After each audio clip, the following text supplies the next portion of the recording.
Assalamualaikum warahmatullahi wabarakatuh. Dalam kesempatan ini kita akan membahas kedudukan disiplin ilmu dan hakikat teknologi pendidikan yang beranggotakan Antika Fatika Rahmah, Arifah Mahmudah, Rahmawati, saya sendiri Muhammad Taufikur Rahman, Muhammad Rizko Ditya, Nur Hikmah, dan Siti Rahmah. Dan ini penjelasan dari kami. Bismillahirrahmanirrahim. Saya di sini Antika Fatika Rahmah akan menjelaskan tentang teknologi pendidikan sebagai konstruk teoretik. Teknologi pendidikan adalah kajian dan praktik untuk membantu proses belajar dan meningkatkan kinerja dengan membuat, menggunakan, dan mengelola proses dan sumber teknologi yang memadai. Untuk mendefinisikan teknologi pendidikan sebagai konstruk teoretik, hanya diperlukan karakteristik di atas suatu kesatuan teori intelektual yang selalu dikembangkan melalui kegiatan penelitian. Karakteristik teori dapat diidentifikasikan sebagai berikut: adanya suatu gejala, menjelaskan, merangkum, memberikan orientasi, mensistematiskan, mengidentifikasikan kesenjangan, melahirkan strategi untuk keperluan riset dan prediksi. Cukup sekian penjelasan dari saya, akan dilanjutkan oleh pemateri selanjutnya. B. Teknologi pendidikan sebagai bidang garapan. Teknologi pendidikan sebagai bidang garapan merupakan aplikasi dari ide dan prinsip teoretik untuk memecahkan masalah konkret dalam bidang pendidikan dan pembelajaran, yang mana dalamnya mencakup teknik yang digunakan, aktivitas yang dikerjakan, informasi dan sumber yang digunakan, serta klien yang dilayani. Ada 3 persyaratan atau karakteristik tambahan pada bidang garapan. Yang pertama yaitu teknik intelektual. Adalah pendekatan yang digunakan oleh seseorang dalam mencari pemecahan masalah. Teknologi pendidikan memiliki satu cara dalam pemecahan masalah. Yang kedua, aplikasi praktis. Mencakup usaha, merealisasikan atau mengoperasionalkan pikiran, ide, dan juga proses. Aplikasi itu menghasilkan produk yang dapat dilihat. Yang ketiga, keunikan. Berhubung definisi tersebut menunjukkan bahwa suatu bidang garapan memadukan teknik intelektual dan aplikasi praktis, yang diidentifikasikan oleh definisi tersebut haruslah merupakan hal unik bagi bidang garapan tersebut. Haruslah tercermin karakteristik khusus yang tidak bisa dijumpai pada bidang lain. Jika definisi tersebut dapat mewujudkan adanya teknik intelektual dan aplikasi praktis yang unik. Materi selanjutnya yaitu teknologi pendidikan sebagai profesi. Jadi di sini akan disajikan karakteristik di dalam teknologi pendidikan sebagai profesi. Yang pertama itu adalah latihan dan sertifikasi. Jadi latihan dan sertifikasi ini diperlukan untuk mengembangkan spesialisasi dan teknisi dalam profesi tersebut. Yang kedua itu ada standar dan etika perumusan. Di sini etika itu menunjukkan bagaimana profesi harus bertingkah laku dan seperangkat standar memberikan petunjuk mengenai bahan, peralatan, dan fasilitas yang digunakan. Yang selanjutnya yaitu ada kepemimpinan. Jadi kepemimpinan ini diperlukan untuk memanfaatkan setepat-tepatnya untuk mengambil keputusan secara bijak dan profesional. Sekian. Terus asosiasi dan komunikasi. Organisasi yang kuat diperlukan untuk mengembangkan dan mengimplikasikan karakternya. Hanya organisasi yang dapat melaksanakan dengan sungguh-sungguh aplikasi praktis, standar, dan etika. Jadi kita menggunakan aplikasi hanya orang yang memiliki aplikasi praktis, standar, dan etika. Pengakuan sebagai profesi. Anggota profesi harus mempercayai adanya profesi dan bahwa mereka menjadi anggotanya.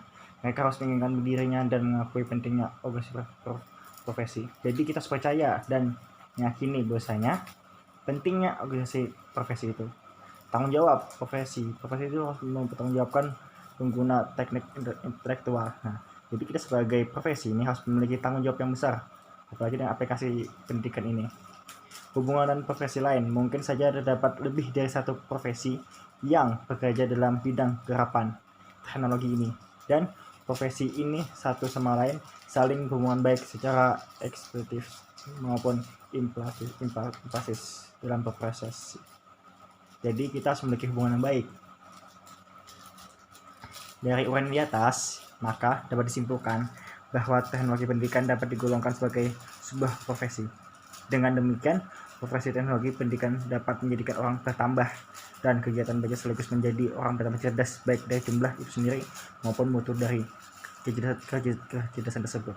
Jadi bahwa teknologi pendidikan ini ingin mempermudah kita untuk mendapatkan ilmu dan segalanya, dan mempermudah apa saja tentang pendidikan.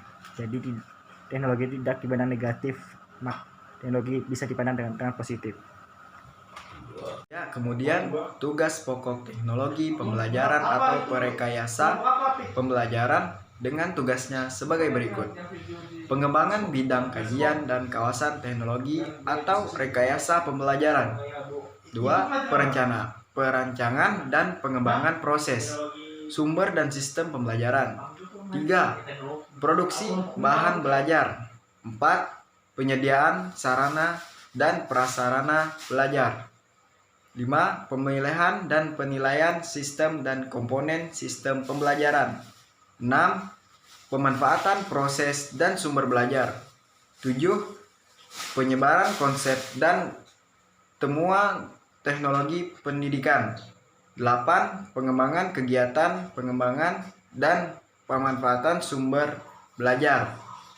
9. Perumusan bahan kebijakan teknologi atau rekayasa pembelajaran. Disiplin ilmu yang mendukung perkembangan teknologi pendidikan.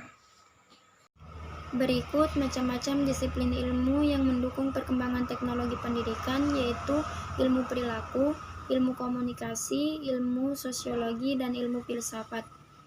Macam-macam landasan teori dalam teknologi pendidikan terbagi menjadi 4. Yang pertama, landasan teori dalam ilmu perilaku, yang merupakan ilmu utama untuk memperkembangkan teknologi pembelajaran. Bahkan Detterland berpendapat bahwa teknologi pembelajaran merupakan aplikasi teknologi perilaku. Yang kedua, landasan teori dalam ilmu komunikasi. Sekitar tahun 1950, pengaruhnya sangat besar sehingga timbul gerakan audio visual communication yang menggeser audio visual education, yang mana gerakan ini menitik beratkan pandangan pada proses komunikasi. Yang ketiga, landasan teori dalam ilmu sosiologi. Jika dikaitkan dengan teknologi pendidikan, ilmu sosial menyatakan bahwa teknologi bukan hanya untuk masing-masing orang, tetapi untuk semua orang.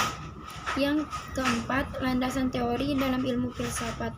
Landasan filsafat pendidikan harus tercermin di dalam semua keputusan serta perbuatan, pelaksanaan tugas-tugas keguruan.